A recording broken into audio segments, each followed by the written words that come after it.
Ok, entonces, muy buenas tardes a, a todos y a todas quienes quisieron venir hoy día a este coloquio del Departamento de Ingeniería Matemática. Hoy día es especial porque tenemos a dos colegas del departamento que van a presentar posibles temas de investigación, especialmente para estudiantes de Ingeniería Civil Matemática, pero no exclusivamente, también podrían ser de posgrado, quizás de alguna otra especialidad, pero todos esos detalles. Eh, Prefiero que los den los expositores. Partiremos con el primero, que es el profesor Fabián Flores Bazán.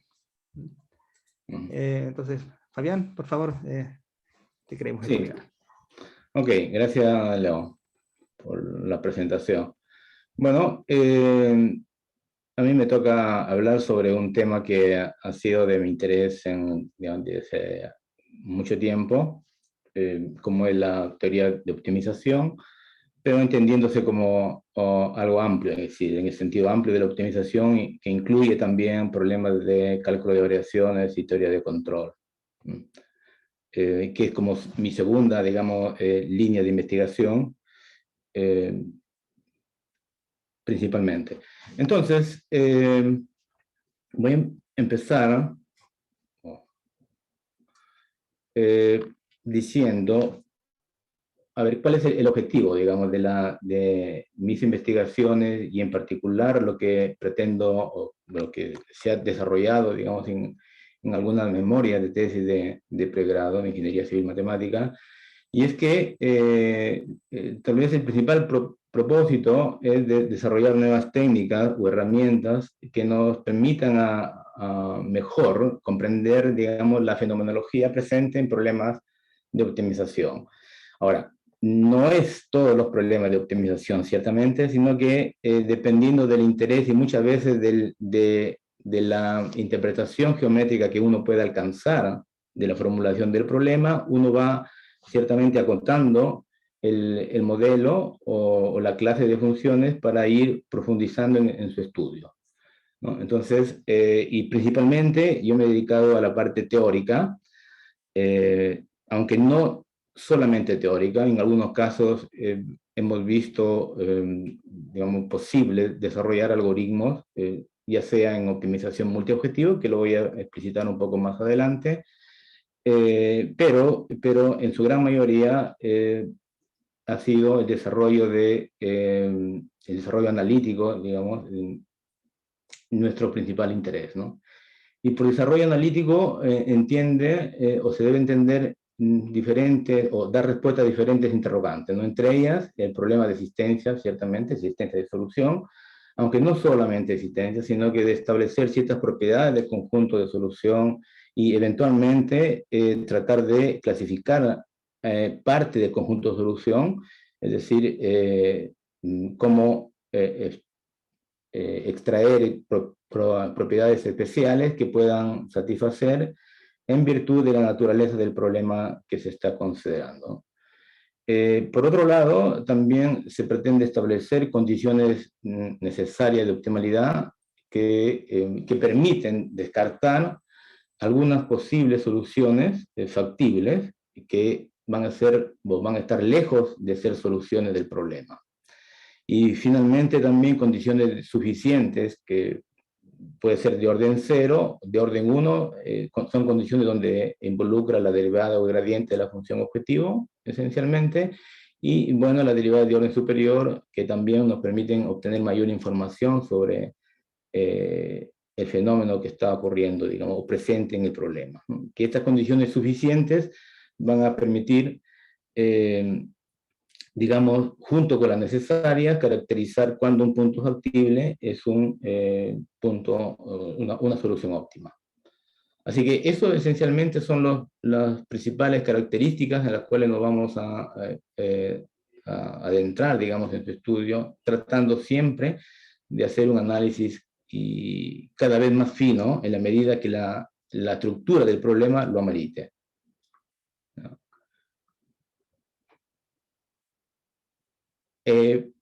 Ok, ¿Qué hace interesante nuestro problema, digamos, o las preguntas que yo planteo? Bueno, lo interesante es que los problemas están ausentes de la propiedad de convexidad, ¿no? Algunos pueden imaginarse que esta noción de convexidad nos trae ciertos beneficios, como que, por ejemplo, una propiedad de naturaleza local se convierte en una propiedad de naturaleza global, o, por ejemplo, como seguramente recordarán, en el caso de un problema de mínimo, un mínimo local es un mínimo global también. Esta propiedad de que toda solución local es global es importante, por ejemplo, en el desarrollo de algoritmos, y no solamente, digamos, en ese sentido, sino que también que nos permite entender, insisto, en la, cuál es el meollo, digamos, del problema, ¿no? Y dónde efectivamente debemos focalizar nuestra atención para poder determinar o dar una respuesta positiva a la interrogante que nos podamos plantear. Entonces, la falta de convexidad es lo que nos hace o nos plantea un reto, digamos, el, que, que sin ella, que sin la convexidad, obviamente, o que con la convexidad más bien, sería mucho más fácil de obtener o de responder las preguntas. Ahora, cuando decimos falta la propiedad de convexidad, ¿qué cosa queremos decir con esa frase, ¿no? Nos estamos refiriendo efectivamente a una convexidad estándar.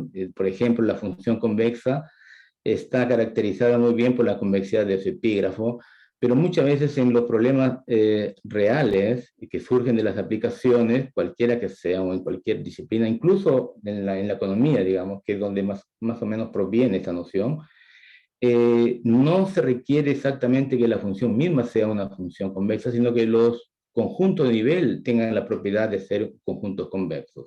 Entonces ahí vemos que, si bien es cierto la falta de convexidad sobre la función, la convexidad está presente a través de los subniveles, que es lo que se requiere para poder entender mejor el problema y que sea evidentemente compatible con la realidad del modelo, digamos, que se está estudiando. Ahora, por tanto, surge la necesidad de entender, digamos, qué cosa es optimización no convexa, o qué entendemos por este término. Bueno, en programación matemática, es decir, optimización en dimensión finita, uno debería entender que o bien la función objetivo no es una función convexa, o que el conjunto factible no es un conjunto convexo. Entonces, la pérdida de la convexidad en cualquiera de estas dos variantes, digamos, hace que pierda la convexidad del problema y por lo tanto caería dentro de lo que es optimización no convexa. Y por optimización no convexa en el contexto de cálculo de variaciones, donde uno estudia problemas de mínimo de ciertos funcionales del tipo integral, como los que aparece aquí, por problema no convexo, uno debería entender que la función integrando, donde aparece el gradiente, o el laplaciano, o en general un operador diferencial de orden superior, no es convexa en ese argumento. La no convexidad de la función integrando respecto del argumento donde aparece la derivada de orden superior hace que la funcional j, en este caso, no sea semicontinua inferiormente en alguna topología, que habitualmente la topología débil en el espacio de Sobolev que aparece ahí. De manera de que optimización no convexa en el contexto de cálculo de variaciones no significa que la funcional j sea no convexo, sino que la función integrando no lo sea, ¿ya? Porque aun cuando la f sea convexa en el segundo argumento, la j puede que no sea convexo, pero aún así cae, digamos, en el contexto o claro, en el esquema habitual, que es a través del estudio o usando el método directo de cálculo de variaciones. Y evidentemente, donde no aparece la convexidad ya, digamos, explícita tal cual, o es fuertemente no convexo, cuando uno trata problemas de optimización de forma, donde los elementos, digamos, donde uno busca soluciones, son conjuntos más que funciones, ¿no? Ese sobre eso no voy a hablar, digamos, en esta charla. Ahora, ciertamente, como dije hace un momento, si bien es cierto la función no es convexa, requerimos algo de convexidad, ¿no? Por lo tanto, la pregunta natural es, ¿qué tan no convexos son nuestros problemas? ¿Qué tan lejanos estamos de la convexidad? Tenemos un problema y estamos empecinados en determinar alguna respuesta, digamos, frente a una interrogante, ¿no? Ya sea de existencia o de condiciones necesarias, suficientes también, ¿no? Entonces, en realidad, no es que estemos lejanos de la noción habitual de la convexidad. Y para ello a ver, en lo que sigue voy a tratar de convencer de que muchas veces la convexidad, esta noción, está presente en muchos resultados, o en muchos problemas, perdón, que aparecen en optimización. A ver, en el año 2016 se le hizo la pregunta a la comunidad matemática acerca de cuáles serían las expresiones más hermosas ligadas a la matemática. Y bueno, se dio un listado, algunas de ellas las que aparecen aquí, no en orden de que la primera sea más bella, pero ustedes pueden reconocer ahí, por ejemplo, el teorema de Pitágoras, o la relación que existe entre el perímetro de la circunferencia versus el diámetro que da el número pi, y otras ecuaciones como, bueno, en física matemática, etcétera, pero que para mí la propiedad más bella, o la noción más importante, es sin duda, desde mi punto de vista, es la convexidad, ¿no? Espero que al final de la charla yo haya convencido, digamos, a la mayoría de ustedes, o a una buena parte, de la belleza de esta noción y por qué uno busca, digamos, qué cosa hay de intrínseco en esta noción que hace que el problema que nosotros estemos afrontando pueda ser abordado, por un lugar, y segundo, encontrar una solución o respuesta, digamos, a nuestras interrogantes. Bueno, aquí voy a presentar rápidamente cómo la convexidad surge de manera natural, y es un problema isoperimétrico ya conocido, pero en términos simples, consiste en que si ustedes tienen una cuerda como la línea azul, y la pregunta es, ¿cuál sería la forma de la cuerda para que el área encerrada sea la mayor posible? Entonces, si el área es la que está encerrada por la curva en azul, ustedes pueden darse cuenta de que uno puede reflejar la parte, digamos, hundida o el valle sobre el segmento rojo y obtendríamos una superficie de área mayor, y eso podemos repetir en cada sección o en cada parte donde encontremos un valle, de manera de que a través de este proceso iterativo, después de un cierto número bastante grande o haciendo tender a infinito este proceso, podemos concluir de que la superficie que debería formarse consistiría en una región convexa, ¿no? Por tanto, aquí surge la convexidad, ¿no? Esta noción dando respuesta a la interrogante, ¿no? De cuál sería la región de área mayor, considerando la curva no elástica, evidentemente, que de un cierto perímetro o longitud determinada. Ya. Después, una vez que uno prueba la circunferencia y mediante argumentos no tan complicados, también uno determina que esa tiene que ser un círculo, la región. ¿Okay? Y por lo tanto, después del círculo surgen las funciones cuadráticas. Entonces, nuevamente, las cuadráticas a través de la convexidad emergen en este tipo de problemas. Otro problema donde ustedes pueden pensar de pronto de que la convexidad es necesaria para obtener una condición necesaria, se convierte en una suficiente, es en esta pregunta, ¿no? Si ustedes tienen una función de clase C1 y toman un mínimo, es sabido de que este punto tiene que ser un punto crítico. El recíproco no siempre es cierto, excepto si la función f es convexa, ¿no? Y aquí ustedes pueden ver efectivamente que sucede así. Ahora, ¿qué es lo que podemos, qué análisis extra o qué condición extra podemos agregar, aparte de la convexidad sobre la función, a la condición de que X barra es un punto crítico? Bueno, es la siguiente. Es que si uno parte con esta función azul f y construye esta función f doble estrella, cuyo epígrafo coincide con la cápsula convexa del epígrafo de la función original, cuando uno considera esta función en rojo y se pregunta cuáles son esos puntos críticos donde estas dos funciones coinciden, uno automáticamente descarta, por ejemplo, descarta el punto donde está el pico de la montaña, y el punto que está de abajo, que sería un mínimo local, y descartando aquellos dos puntos, uno se queda entonces con el punto X barra de abajo, que efectivamente es el mínimo. Entonces, como pueden ver, aún si la función no es convexa, pero haciendo un estudio un poco más fino, se puede decir, uno puede agregar una condición que permite descartar aquellos puntos críticos que no son mínimos. ¿Qué tan lejos estamos de la convexidad?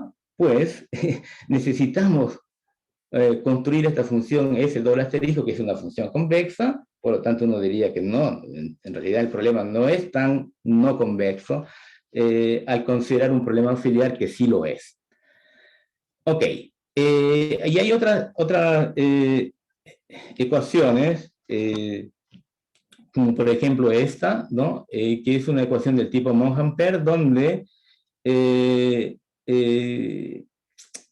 que si decimos que esta ecuación admite una función convexa de clase C2, necesariamente esta función tiene que ser una función cuadrática. De manera que la convexidad con las cuadráticas están relacionadas, y así podemos ver otro resultado, por ejemplo, en teoría de matrices, donde la imagen de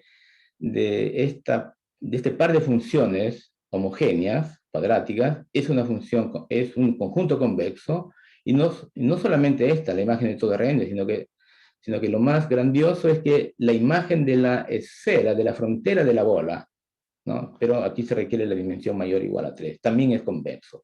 Entonces, ese tipo de problemas o de preguntas es lo que me ha llamado mi atención en los últimos años, y hemos logrado contribuir, digamos, con algunos resultados, en particular con Felipe Paso, un ex estudiante nuestro, donde logramos establecer la convexidad del conjunto en rojo, ¿no? Que está ligado a un problema de minimización que está arriba, con la restricción del tipo menor o igual, y el conjunto en rojo, el primer conjunto en rojo, que está ligado al problema con la restricción del tipo igualdad. Entonces, en ambos casos, la convexidad de los conjuntos en rojo juega un papel importante para establecer condiciones de optimalidad necesarias y suficientes, y eso es digamos, el principal objetivo, necesarias y suficientes, ojalá, que al final serían condiciones geométricas sobre las matrices involucradas, sobre los vectores A y B en cuestión. En ese trabajo logramos caracterizar, como bien dice aquí, la convexidad que se dé de estos conjuntos, ¿no? Y bueno, uno puede plantearse un sinnúmero de interrogantes, agregando diferentes tipos de desigualdades donde siempre aparecen funciones cuadráticas, ya sea homogéneas, como en este caso, o no homogéneas, como la que voy a mostrar más adelante.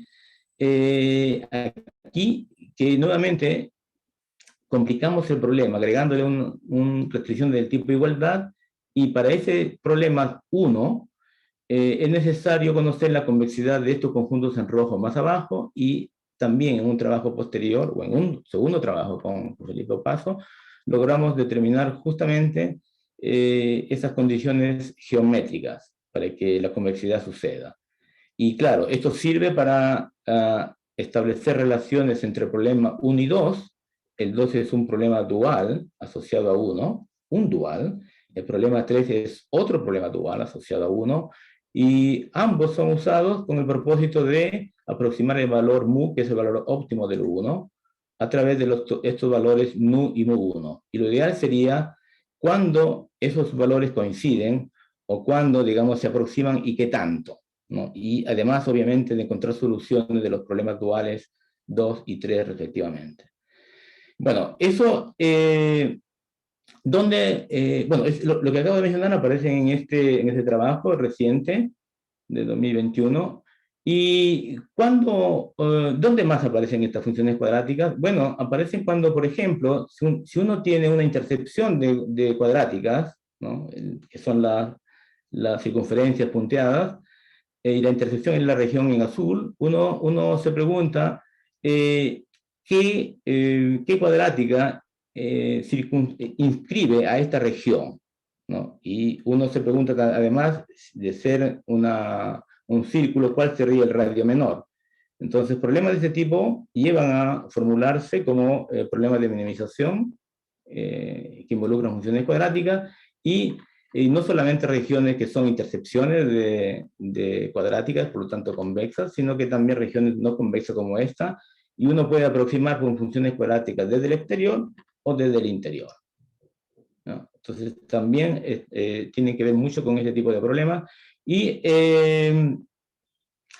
algo que no puedo dejar pasar es cómo también la convexidad aparece, a veces no de manera explícita, sino de manera sugerente o a través de las propiedades que son muy propias de la convexidad, sin conocer explícitamente la convexidad, pero que están ahí presentes. Uno podría intuir que por lo menos podrían emerger de alguna forma. Y es en este resultado que menciono a continuación, ¿no? Si uno tiene un espacio de Banach uniformemente convexo, en particular lo de Hilbert, y si uno tiene una sucesión que converge débilmente y que el límite de la norma de la sucesión converge a la norma del límite, entonces la sucesión converge fuertemente al mismo límite.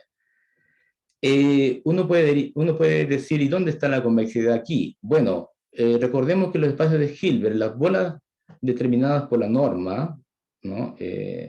Natural, son bolas que son redondas, digamos, son como las bolas euclidianas, ¿no? Que no es lo mismo que una bola de tipo L1, ¿no? O la norma max en Rn. Y por lo tanto, los puntos extremales de la frontera, en el caso de la bola euclidiana, son todos los elementos de la frontera, lo que no es cierto con la frontera de las bolas definidas con la norma del máximo, por ejemplo. Y entonces surge la pregunta de cuándo una sucesión que converge débilmente también converge fuertemente, ¿no? Esto en métodos numéricos es bastante importante porque habitualmente uno encuentra la construcción de una sucesión de aproximaciones de solución, y lo que uno conoce es solo la convergencia débil.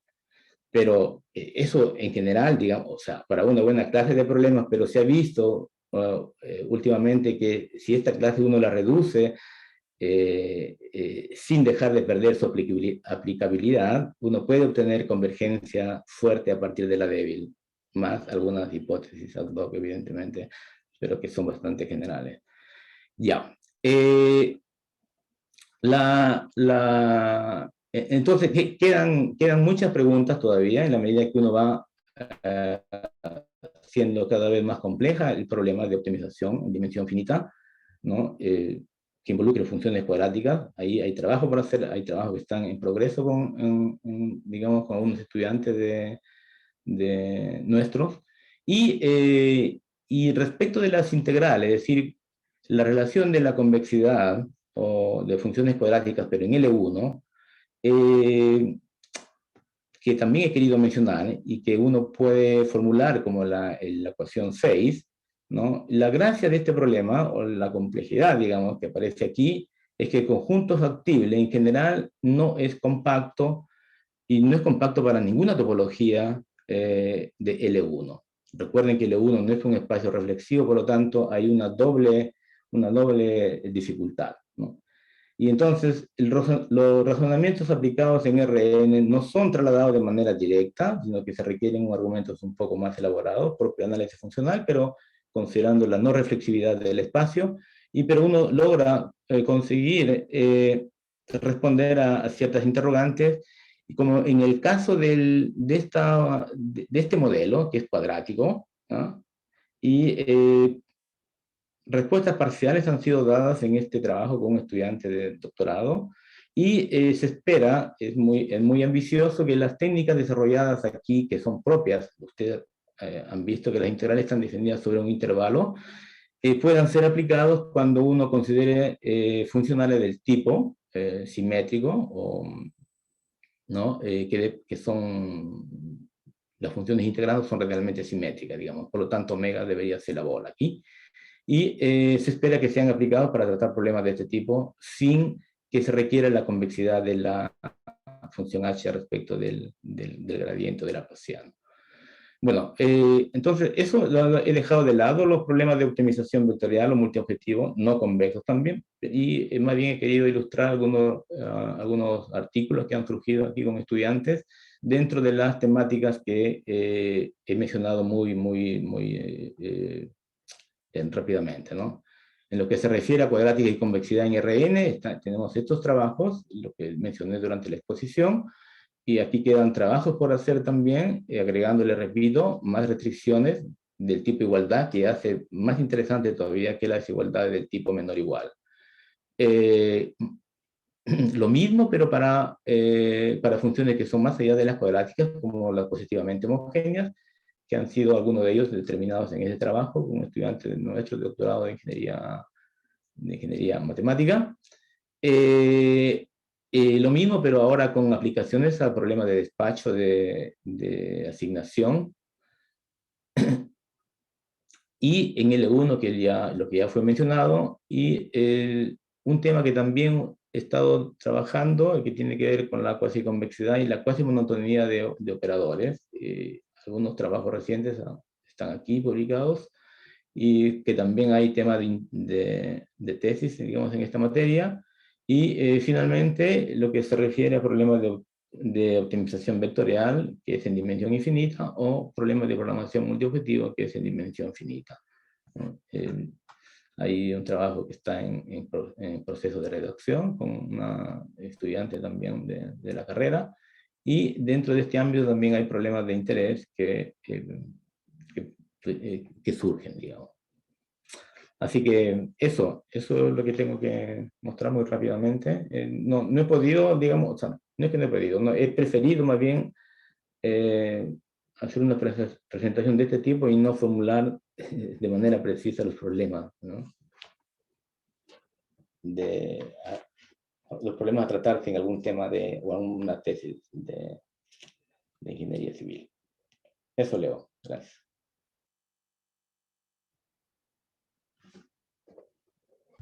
Súper, entonces tenemos espacio para algunas preguntas que alguien quisiera formularle a Fabián Flores.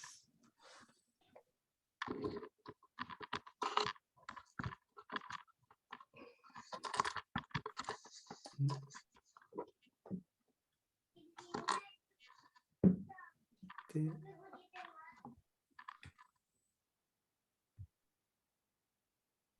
Aprovechen que lo tienen aquí.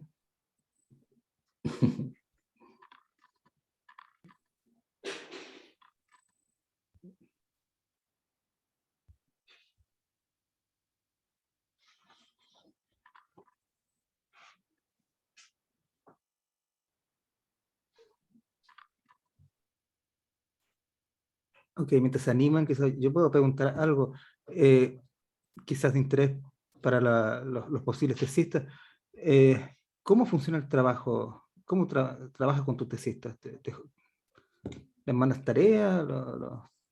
¿Discutes periódicamente? ¿Lo haces Bueno, leer?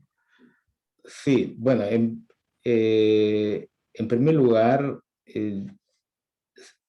a ver, hay cursos o asignaturas selectivas, ¿no? Que van dirigidas efectivamente al tema de tesis, ¿no? Que son, una vez que uno escoge la línea de especialización dentro de la carrera, entonces el profesor va encauzando a través de las asignaturas hacia el problema que finalmente se va a estudiar, proveyendo obviamente de los conocimientos necesarios, ¿no? Resultados que se vayan requiriendo, y sobre todo que vayan adquiriendo habilidad en cómo manejar, ¿no? Esas nociones que pueden muchas veces ser algo complicadas, ¿no? Pero nada del otro mundo o que no se pueda manejar bien.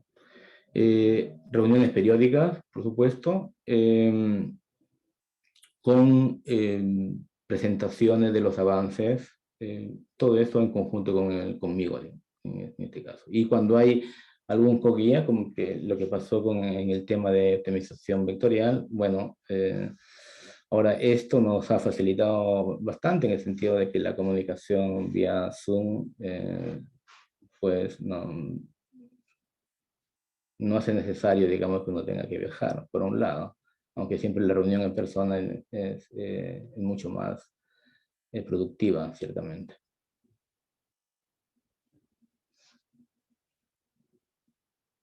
Súper.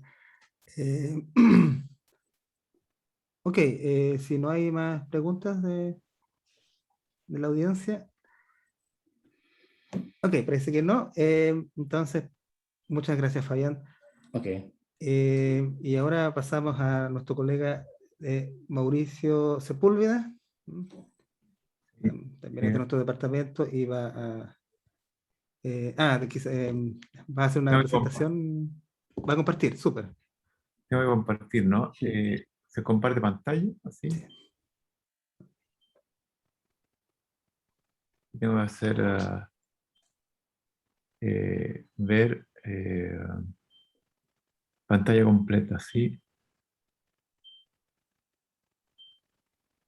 Ahí debería estar. ¿Se ve bien?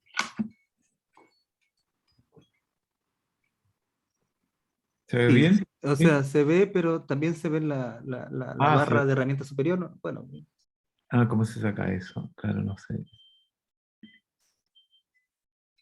Ya, sí, no sé cómo sacar eso. no, está bien. No, Ya. se puede quedar, bueno, no pasa nada. Bueno, sí. Bien. Ok. Me presento. Soy Mauricio Sepúlveda. Bueno, yo trabajo en el Departamento de Ingeniería Matemática, en análisis numérico para ecuaciones en derivadas parciales. Esa es mi línea de investigación. Y yo en este caso, en esta presentación, en realidad voy a enfocarme más en problemas específicos que pueden apuntar a temas de tesis, sobre todo tesis más de pregrado, pero también dependiendo de la elaboración, pueden ser también buenos temas de tesis de posgrado.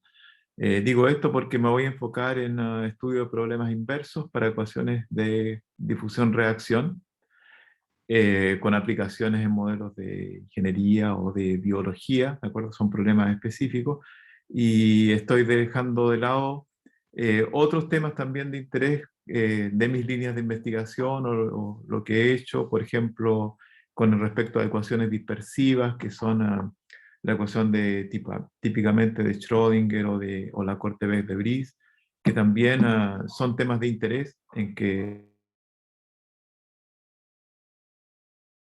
temas recientemente, ¿ya? Que también podrían dar para problemas de tesis, de pregrado, de posgrado actualmente, ¿de acuerdo? Es decir, no es que no me interese, sino que me quiero enfocar en estos problemas de difusión-reacción y los problemas inversos que surgen a partir de eso, ¿ya? Entonces, voy a eh, hablar de cada uno de los problemas, pero primero voy a presentarlo de manera general. Los sistemas de difusión-reacción es un sistema de ecuaciones derivadas parciales que está escrito aquí, en esta parte de acá, que generaliza de algún modo la ecuación del calor, o sea, es una ecuación de evolución con un término de difusión, en que yo le puse ahí un montón de variables, las variables independientes y la variable dependiente, lo cual lo puede hacer no lineal.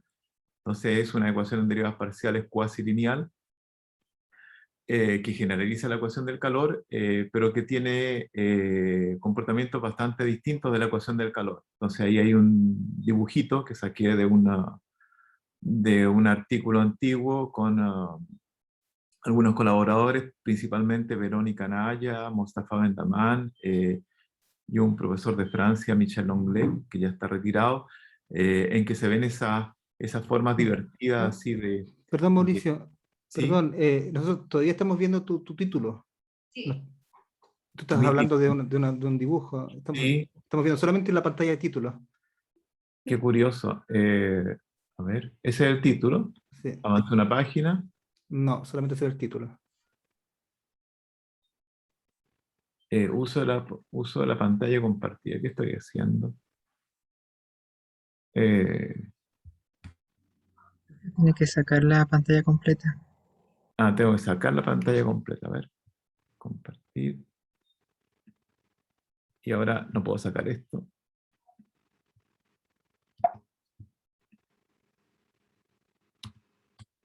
A ver.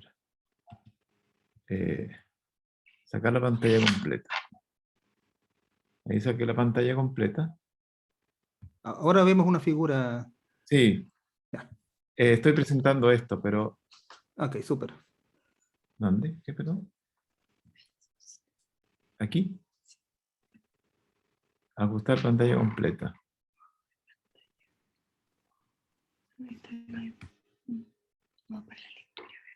Modo lectura.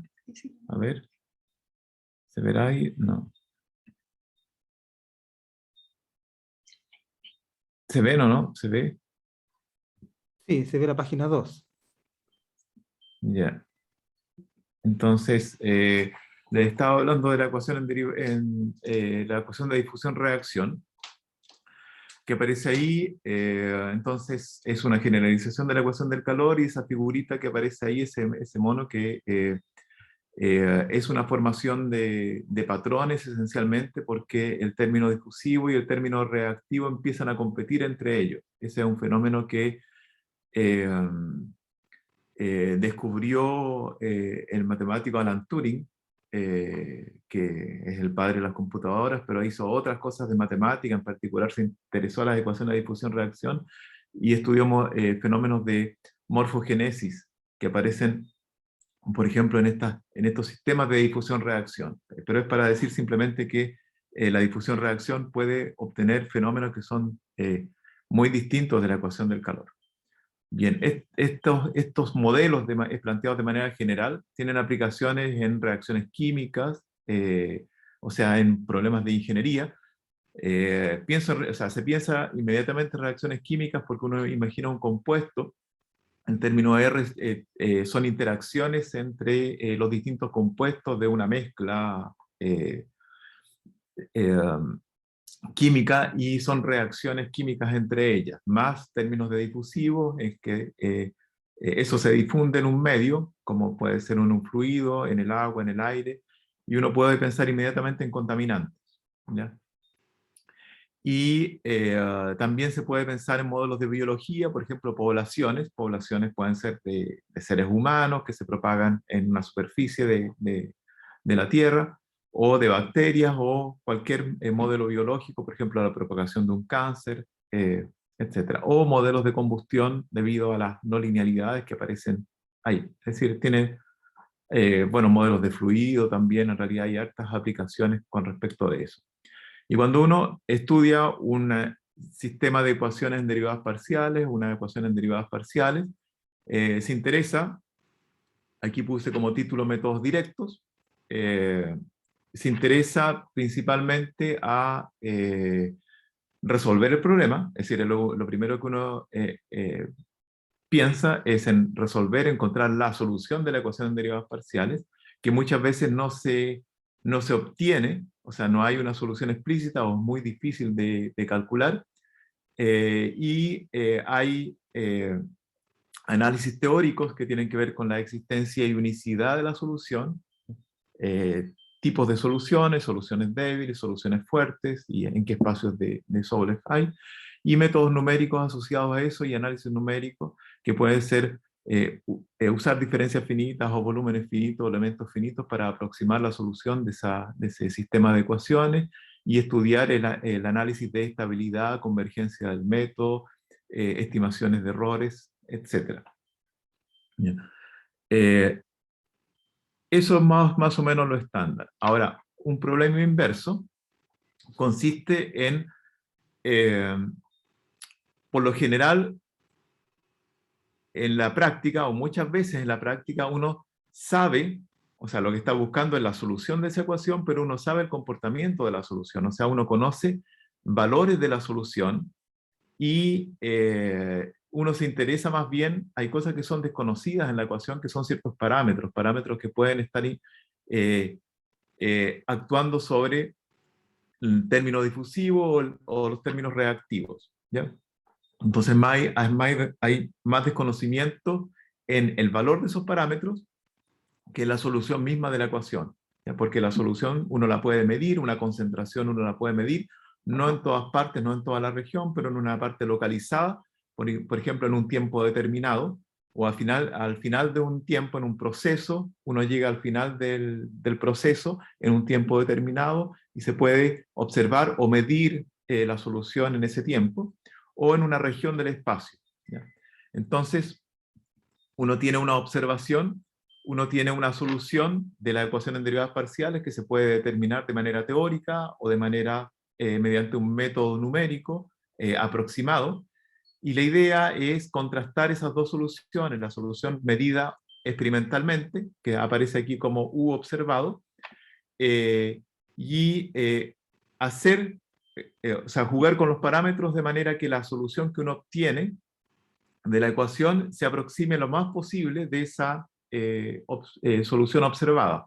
Es decir, a calcular una distancia que está escrita como una distancia en norma L2, o sea, norma media cuadrática, con un cierto peso, ¿ya? Ahora este peso es un peso para darle más importancia a una zona que a otra zona, pero también tiene que ver con la localización, o sea, ese peso es una función característica que dice vamos a medir o vamos a ver las cosas en una región del espacio y del tiempo, porque es ahí donde estamos, donde podemos observar la solución, ¿ya? Y medirla experimentalmente.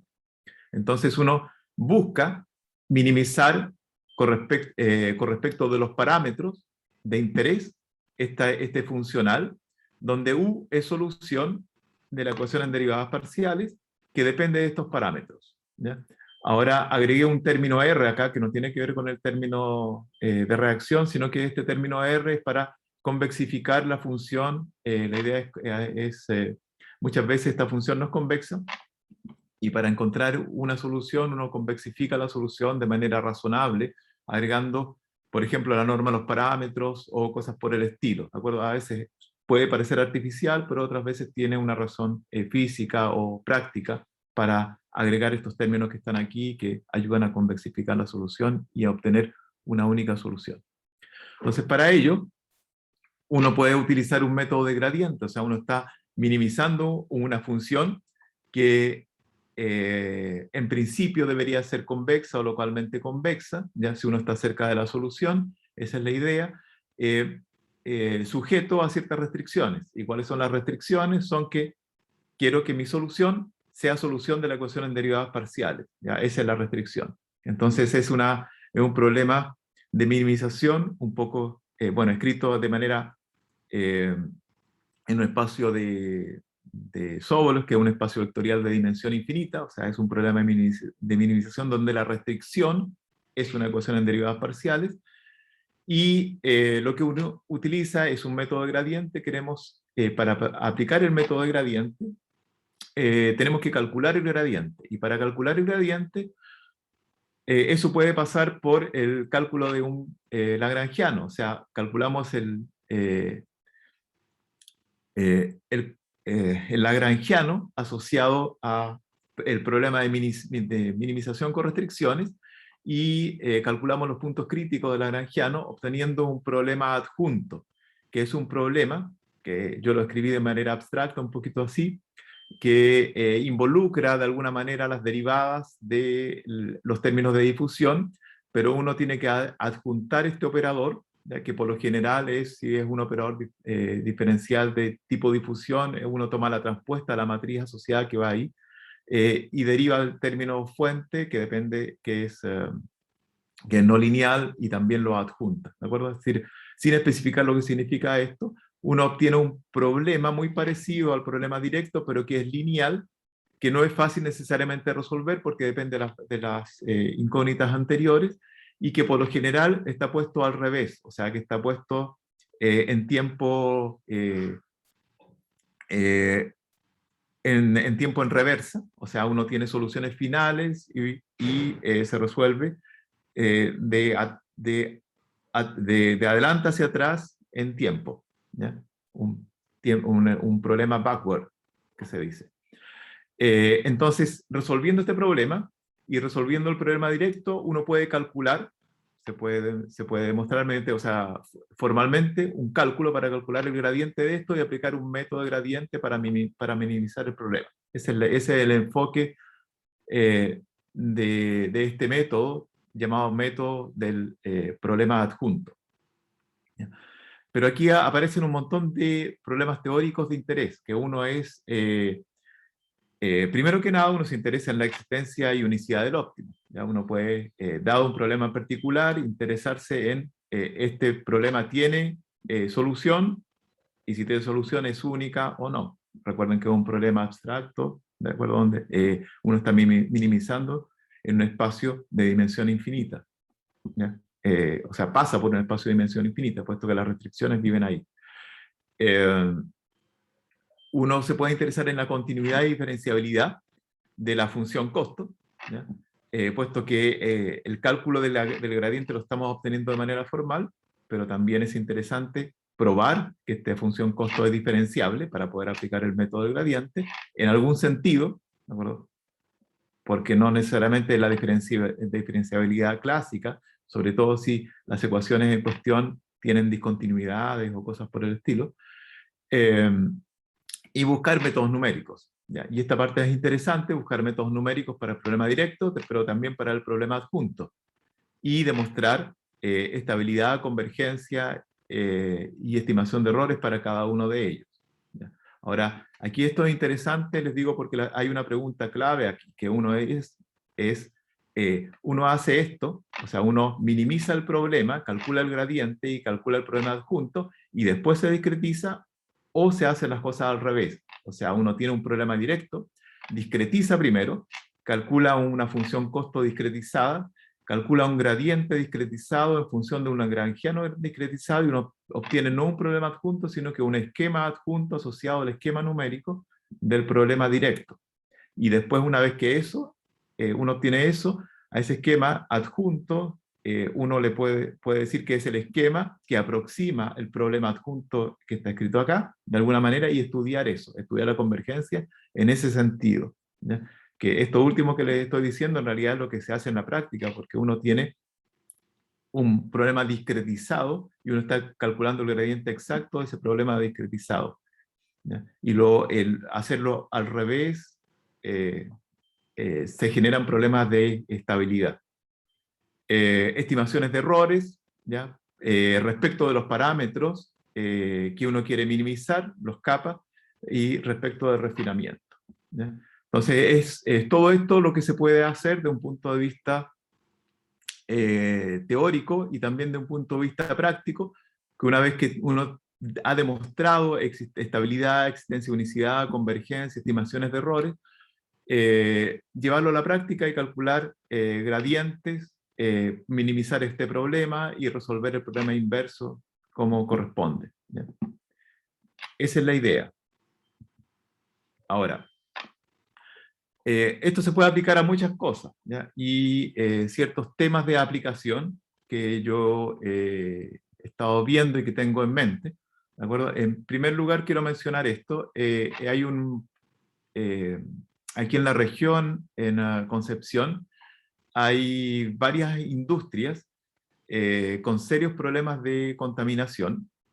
Uno de ellos, bueno, se pueden mencionar después de todo, decir, son empresas bien conocidas y que claramente contaminan, y ellos defienden mediante, o sea, están interesados en estudios de contaminación para ver si son ellos los culpables o los responsables de la contaminación, y cómo frenar eso y cómo estar en acorde con la comunidad y limitar la contaminación que pueden hacer.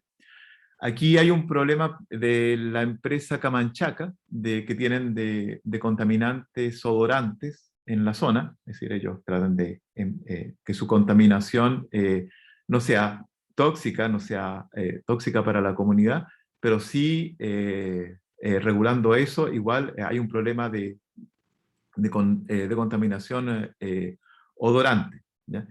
Y ellos hacen estudios de eso y uno de los estudios, bueno, contratan empresas externas para hacer eso y utilizan modelos que interactuando con gerentes y empresarios de esta empresa, utilizan unos software que se llaman Calpuf, ¿ya? Que lo que hacen en realidad es, mediante modelos, simulan la contaminación como una pluma que se genera a través de una chimenea y que contamina el ambiente y que contamina la región aquí de Coronel, que está simulada mediante una gaussiana, ¿ya? Entonces es una caja negra que dibuja una gaussiana y dice en estas zonas están contaminando. Ahora esa gaussiana yo la estudié un poquito y en realidad tiene una razón de ser.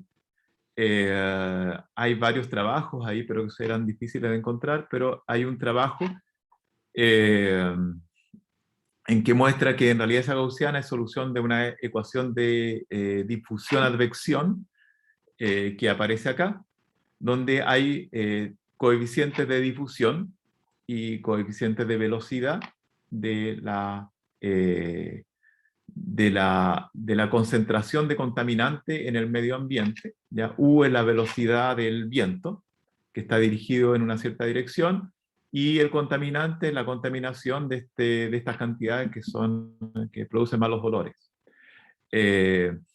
Entonces, la solución de este problema es una gaussiana en eje X, en eje Y, y como todo esto es lineal, supuestos lineales, uno tiene varias chimeneas y la contaminación es la superposición de la contaminación de todas esas chimeneas.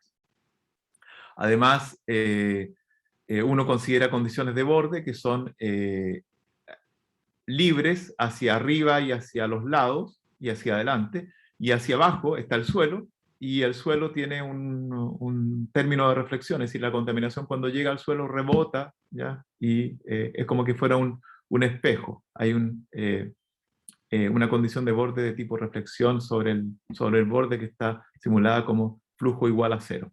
Ahora, esto puede ser más o menos cierto, esto se puede cambiar y uno puede agregar sobre estas gaussianas términos de penetración en el suelo, el contaminante puede penetrar un poco en el suelo y esto cambia, la condición de borde cambia un poco. Entonces, las soluciones de esta ecuación en derivadas parciales son estas gaussianas que aparecen acá, donde se involucra la velocidad, una exponencial negativa de una diferencia de altura o de distancia respecto del foco de la chimenea que está contaminando, y una varianza que el R depende del sigma de alguna manera y, claro, está relacionado con el coeficiente de difusión.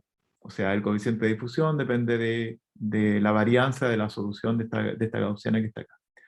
Bien, entonces la idea es resolver un problema inverso para esta ecuación a partir de resultados experimentales, probar, o sea, buscar o identificar los coeficientes de difusión que aparecen en esta ecuación mediante el método de problemas inversos para esto, ¿ya? Y eso puede dar para un tema de tesis bastante interesante. Además, en el caso de Coronel tiene un relieve que no es plano, ¿de acuerdo? Y por lo tanto, estos modelos que están aquí cambian, ¿ya? Entonces la ecuación es la misma, pero las condiciones de borde, o sea, la forma del relieve es distinto, y por lo tanto la solución va a ser distinta. E interesarse en qué pasa en este caso cuando uno considera el relieve también puede ser algo de interés, ¿ya? Para un tema de tesis también. ¿Ya? Esta es la simulación de de las gaussianas aquí que interactúan, o sea, dos chimeneas posibles y que interactúan con el suelo. Otros modelos, porque me queda poco tiempo, estoy viendo problemas de biología, modelos epidemiológicos, ¿ya? La propagación de una enfermedad sobre una población. Está modelado por un modelo que es bastante clásico, que data del año 1927, por Kermark, que es el modelo CIR, que a lo mejor ustedes lo conocen o han escuchado hablar de él, sobre todo ahora que estamos en época de pandemia, en que la población se divide en susceptibles, infectados y recubiertos. ¿Ya? Este dibujo está sacado de Google, aquí están las referencias. ¿Ya? Lo quise hacer, pero en realidad es, aquí aparece el R0, que por el COVID a lo mejor ustedes han escuchado hablar de esto. Cuando R0 es menor que 1, significa que la enfermedad está controlada, y cuando R0 es mayor que 1, la enfermedad se vuelve endémica, y claro, los recuperados que aparecen acá no alcanzan el 100% de la población, ¿ya? Estos son los recuperados, estos son los susceptibles de estar enfermados, y estos son los infectados que alcanzan un pic en una fecha determinada, ¿ya? Bastante similar a lo que está pasando ahora. De hecho, este es un modelo de COVID, ¿de acuerdo? En que el sistema de ecuación es mucho más complejo, hay muchas más, está más dividida en compartimientos, la población en distintos compartimientos, muchos más que otros, y aquí agregamos un términos difusivos, es decir, la población está en una región y agregamos una difusión porque la población humana se difunde en una región, ¿ya? Lineal para que sea más sencillo, ¿de acuerdo? Pero se puede volver no lineal, y el problema vuelve a ser más complejo, pero más realista. Aquí hay los susceptibles, los expuestos a la enfermedad, los infectados, que son todos asintomáticos y que se vuelven sintomáticos. Y esto es un modelo de COVID en que los sintomáticos hay un porcentaje de sintomáticos que han sido diagnosticados, o sea, que han sido reportados, y los no reportados, porque sus síntomas son muy bajos y no se han dado cuenta que tienen COVID, o se hicieron los lesos, no quieren decir que tienen COVID, que aparecen aquí, que es un porcentaje importante, ¿de acuerdo? Y hay un coeficiente aquí que sería interesante determinar de qué porcentaje de los sintomáticos no pasan como desapercibidos. Y después, aquí removidos, se utilizó la palabra removidos en lugar de recuperados, porque en los removidos están incluidos los recuperados, pero también los fallecidos. Que aquí es interesante aplicar un problema inverso para este sistema de ecuaciones. De hecho, un estudiante de pregrado hace poquito, que es Felipe Jara, con Verónica Naya estuvimos trabajando en unos modelos de propagación de enfermedades, no la de COVID, sino que de una transmisión de una enfermedad entre dos tipos de población, ¿ya? Susceptibles a infectados, y estas susceptibles a infectados y recuperados, que esto puede, por ejemplo, simular una población de humanos, y esto una población de ratas, ¿ya? Y describir la enfermedad de, por ejemplo, el antivirus, ¿ya? Entonces el antivirus es una especie contamina a otra especie, ¿ya? Mediante una cierta intersección. Ellos viven acá, o por ejemplo, puede ser también otra enfermedad, la fiebre aviar, que unos pollos contaminan a los seres humanos en una región en que se intersectan estos, que puede ser un mercado, ¿ya? Los pollos contaminan un mercado y el mercado contamina a los seres humanos. Que eso es el ejemplo de la fiebre aviar. Y con Felipe, la idea era controlar el término beta, el coeficiente beta, que es la tasa de infección de la enfermedad, que puede ser controlable mediante vacunas o mediante higiene o limpieza del mercado, ¿no? Y aparece un problema de control donde la función a minimizar está acá, aparece bien en chiquitita, y la función costo tiene mínimos que son locales, ¿de acuerdo? No tiene un mínimo global y se puede minimizar, encontrar el mínimo acá, ¿ya? Estos dos mínimos locales se deben justamente al R0. Cuando uno pasa de este lado es porque el R0 superó el número 1, superó el valor 1. Aquí está la descripción de la población de pollos o de ratas, y aquí está la descripción de la población de seres humanos, susceptibles, infectados y recuperados. Y este color verde que aparece acá es un contaminante que se le agrega, además que está interactuando sobre la zona de intersección. Por último, las dos páginas para terminar, los problemas de difusión-reacción y problemas de inversos en los cuales estoy interesado en resolver y que pueden dar pie a otros temas de tesis. Aquí hay un sistema un poco más complicado, pero que también es un problema de difusión-reacción, que es un problema de Fish-Hoek-Nagumo, para un modelo de cardioelectrofisiología. Este sistema de ecuaciones lo estudiamos con mis colegas Verónica Naya, Mostafa Bendaman, David Mora, y utilizamos métodos de elementos finitos virtuales para la resolución de esto. Y buscar un problema inverso para esto sería muy interesante y de alta aplicación. Es decir, controlar o resolver un problema inverso electrocardíaco puede ser de mucho interés práctico.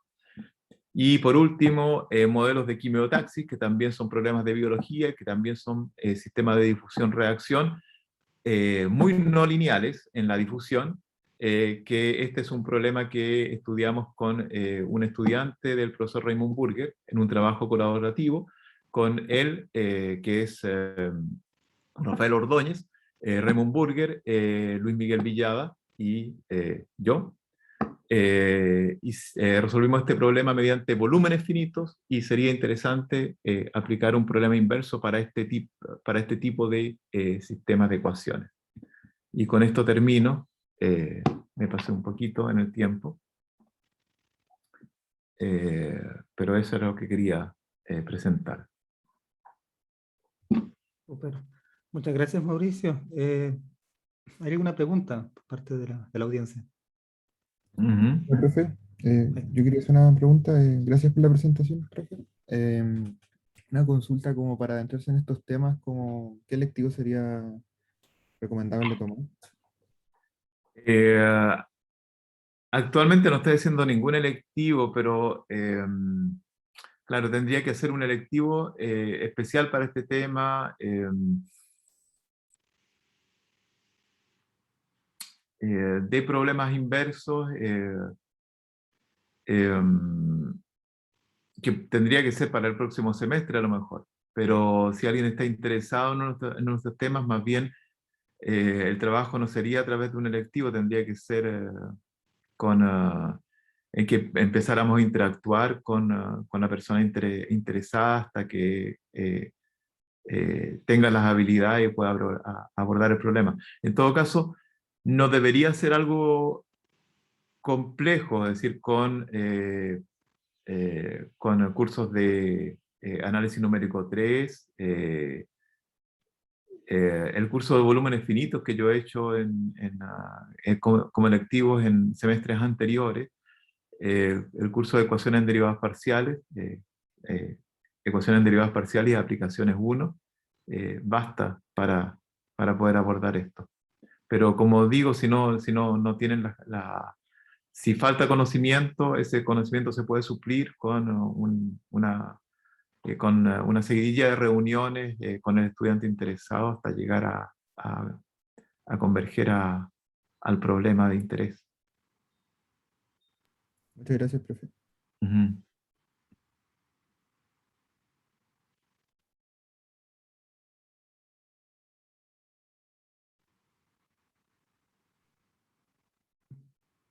Ok, ¿alguien más? ¿Tiene alguna pregunta?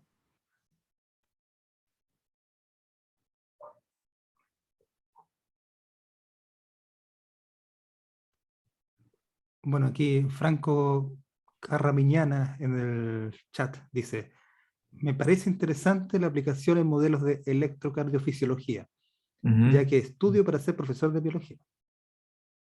Ah, claro. Sí, este modelo en realidad es un sistema de Fitch-Cook-Nagumo, que es un modelo más sencillo que el verdadero modelo de cardiofisiología, pero puede ser para empezar. Es decir, este modelo tiene aplicaciones en modelos cardíacos, pero es un modelo de impulsos, de impulsos eléctricos, que también sirve para modelar originalmente problemas de impulsos en neuronas, ¿ya? Y que es una simplificación del modelo bidominio, que es el verdadero modelo cardiológico.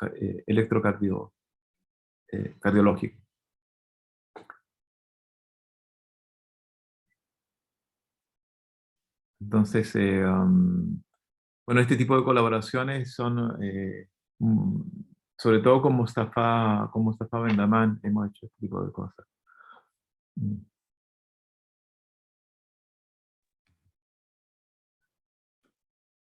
Ok, si no hay más preguntas, ok, pareciera que no. Bueno, como siempre, obviamente, eh, seguro que aparecen más preguntas después. Este video se sube después, si aparecen preguntas para las personas que lo están viendo en YouTube. Por supuesto, pueden escribir a los colegas y seguir consultando.